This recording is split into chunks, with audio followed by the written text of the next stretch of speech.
What's new in MacMull's Musings this week? Thanks, Annabeth. The week was a little quiet, but one of the things that I did note that I think is worth talking about, however briefly, is that the U.S. Department of Health and Human Services recommended last week that marijuana be reclassified from its current Schedule 1 controlled substance class to a Schedule 3 class. Now, Schedule 1 drugs are the most dangerous drugs that you can think of. From the department's perspective, they are drugs that have absolutely no medical use and have a high potential for abuse. And in fact, and people are shocked to hear about this, that marijuana has a higher classification than heroin or ecstasy, which are certainly just as common, or were just as common, when marijuana was largely confined to being a street drug. So the department's suggestion that marijuana be reclassified as a Schedule 3 drug has a number of implications.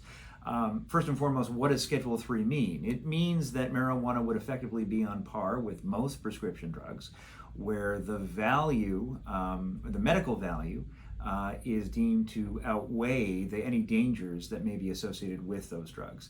The other thing, of course, is that by rescheduling it, it brings marijuana, I think, forward in terms of how Americans in 2023, at least, consider the drug. Certainly 20 years ago or 30 years ago now, I guess, when I was in high school, marijuana was still one of the great ills. It was reefer madness.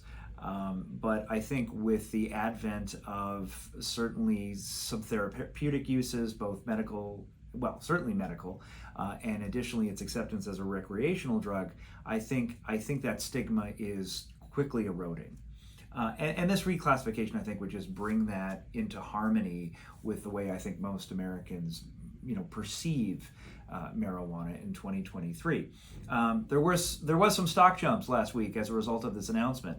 But I think certainly from an IP perspective, those of you who are active in this field will know, of course, that by virtue of its Schedule 1 controlled substance classification, marijuana, at least those that are selling it or manufacturing it, those entities and individuals are not permitted to obtain trademark registrations. Well, one would think, and I have to imagine, that with this reclassification, the USPTO's position on the illegality of marijuana being the subject of a trademark registration would similarly fall away. So to me, again, in intellectual property, I think that's where there is some real value here. And certainly banks too, I believe, for really similarly the same reasons, because it's a controlled substance, will not do business with dispensaries and others that are in the industry. And so as a consequence, they've had to deal with, first of all, enormous amounts of cash, because they can't typically deposit those monies into a bank. So I think this will be rather profound.